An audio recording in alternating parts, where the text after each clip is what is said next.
Hello everybody, welcome to the Colours of Knowledge. और आज हम कक्षा 9वीं की गणित में चैप्टर 2 जो है उसमें एक्सरसाइज 2.1, ठीक है, इसमें तीसरा प्रश्न कर रहे हैं। देखिए क्या प्रश्न क्या कहता है, 35 घात के द्विपद का और 100 घात के एक पदी का एक एक उदाहरण दीजिए। ठीक है, अब यहाँ पर आपको मन से क्या लिखना है, बहुपद लिखना है। ठीक है, आप कोई भी संख्याएं ले सकते हैं, कोई दिक्कत नहीं है, पर वो क्या होना चाहिए, 35 घात का द्विपद होना चाहिए। अब देखिए द्विपद किसे कहते हैं, द्विपद मतलब ऐसा बहुपद जिसमें दो पद होते हैं, जैसे एक्स स्क्वायर प्लस एक्स, ठीक है, या एक्स स्क्वायर प्लस 2, है ना, या वाई स्क्वायर प्लस 3, या वाई स्क्वायर प्लस वाई, या कुछ भी, मतलब जिसमें दो पद हों, है ना, चर भी है और दोनों पद भी है। ठीक है, ये द्विपद हो गया। ऐसे ही एक पदी का बोला गया है तो एक पदी किसे कहते हैं, जैसे एक्स ये एक पदी है, 2x ये भी एक पदी है, ठीक है, 2x वर्ग ये भी एक पदी है। ये सभी एक एक पद के उदाहरण है ना। तो पदों की संख्या तय होती है बीच में कितने प्लस और माइनस है उससे। यहाँ पर एक प्लस है तो दो पद हो गए, है ना, यहाँ पे एक चिन्ह है, दो पद हो गए। ठीक है, यहाँ पर ये अकेले अकेले हैं तो एक पद ही हो गए। तो यहाँ पर 35 घात का द्विपद लिखना है। 35 घात का मतलब जैसे मैंने लिखा, मान लो x की घात 35 प्लस 5, है ना। अब ये द्विपद हो गया, 35 घात का द्विपद हो गया। इसमें 35 घात भी है चर की, और पद भी दो हो गए, एक और दो। ठीक है, तो ये आपका 35 घात का क्या हो गया, 35 घात का द्विपद। इसी प्रकार से 100 घात का एक पदी लिखना है, तो 100 घात का एक पदी तो आप सिंपल x की घात 100 लिख सकते हैं, है ना, या 2x की घात 100 लिख सकते हैं, कुछ भी, कोई दिक्कत नहीं है। तो गुणांक है, आपको घात कितनी चाहिए, 100 चाहिए।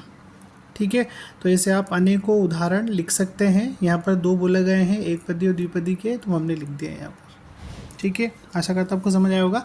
अब इसी का जो चौथा प्रश्न है उसको हम हल करेंगे। अब देखिए ये प्रश्न क्रमांक 4 है। इसमें क्या लिखा हुआ है, निम्न बहुपदों में से प्रत्येक बहुपद की घात लिखी है ना। तो घात जो होती है वो घात क्या होती है, जो भी चर होता है ना, बहुपद में चर की सबसे बड़ी घात, चर की सबसे बड़ी जो घात होती है वो क्या कहलाती है, बहुपद की घात कहलाती है। तो यहाँ पर देखिए सबसे बड़ी 5x की घात 3 प्लस 4x का वर्ग प्लस 7x, तो सबसे बड़ी घात क्या है, घात 3 है। तो यहाँ पर इस बहुपद की घात कितनी हो गई, 3 हो गई। इसी प्रकार से 4 माइनस वाई का स्क्वायर, अभी यहाँ पे चर y है तो y की सबसे बड़ी घात क्या है, 2 है यहाँ पर, तो इसकी घात कितनी हो गई, 2 हो गई। इसी प्रकार से तीसरा 5t माइनस रूट 7, तो यहाँ पर t जो है उसकी घात है 1, है ना, और ये सबसे बड़ी घात है तो इसकी घात क्या हो गई, घात 1 हो गई। ठीक है, अब आता है चौथा प्रश्न जिसमें 3 दिया हुआ है। ये अचर बहुपद दिया गया है आपको, अचर, है ना, अचर बहुपद है 3। तो इसमें चर तो दिखाई नहीं दे रहा है आपको, दिख रहा है क्या, 3 लिखा है बस खाली, ये 3 तो अचर है। तो मैंने आपको बताया था कि जहाँ चर नहीं होता है वहाँ चर की घात क्या होती है, 0 होती है, मतलब ये 3x पावर 0 है। तो यहाँ इसकी घात क्या हो गई, घात हो गई 0 या 0।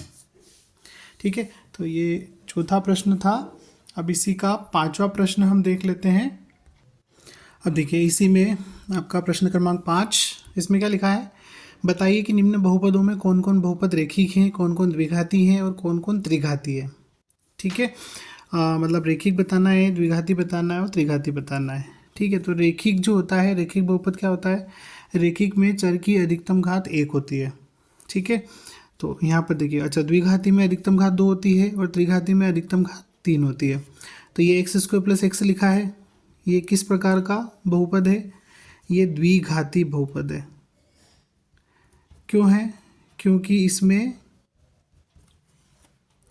क्या है, एक्स की घात 2 है ना, सबसे बड़ी घात, इसलिए द्विघाती बहुपद है। यहाँ पर एक्स की सबसे बड़ी घात 3 है, तो ये क्या हो गया आपका, ये त्रिघाती बहुपद हो गया। ऐसे ही आपका ये y plus Y square plus 4, ये कैसा है, ये भी द्विघाती है। क्यों है, क्योंकि इसमें भी चर की अधिकतम घात जो है वो सबसे बड़ी घात 2 है। ये क्या है, 1 प्लस एक्स, इसमें x की घात 1 है, तो ये कहलाएगा आपका रेखिक बहुपद। ठीक है, ऐसे ही 3t, इसमें भी जो t है उसकी घात 1 है, तो t की घात 1 है, इसलिए भी क्या कहलाएगा, रैखिक बहुपद कहलाएगा। ठीक, r का वर्ग है तो ये द्विघाती बहुपद कहलाएगा। और 7x की घात 3 आपको दे रखा है, ये बहुपद है किस प्रकार का, त्रिघाती बहुपद है, क्योंकि इसमें चर की घात क्या है, अधिकतम घात 3 है, त्रिघाती बहुपद। ठीक है, तो रेखिक बहुपद वो बहुपद जिसमें चर की अधिकतम घात 1 होती है, द्विघाती में अधिकतम घात 2 होती है और त्रिघाती में अधिकतम घात 3 होती है। तो आशा करता हूँ आपको समझ आया होगा। ये आपके तीनों प्रश्न प्रश्नावली 2.1 चैप्टर 2 है और कक्षा 9 की गणित है हमारी एनसीईआरटी की। उसमें ये तीनों प्रश्न मैंने आपको डिटेल में बिल्कुल एक एक प्रश्न, सारे ही प्रश्न बता दिए हैं। अब इनकी अच्छे से तैयारी कीजिए और एग्ज़ाम में बहुत अच्छा स्कोर कीजिए। Thanks for watching. वीडियो को लाइक कर दीजिए, चैनल को सब्सक्राइब नहीं किया है तो कर लीजिए और थैंक यू।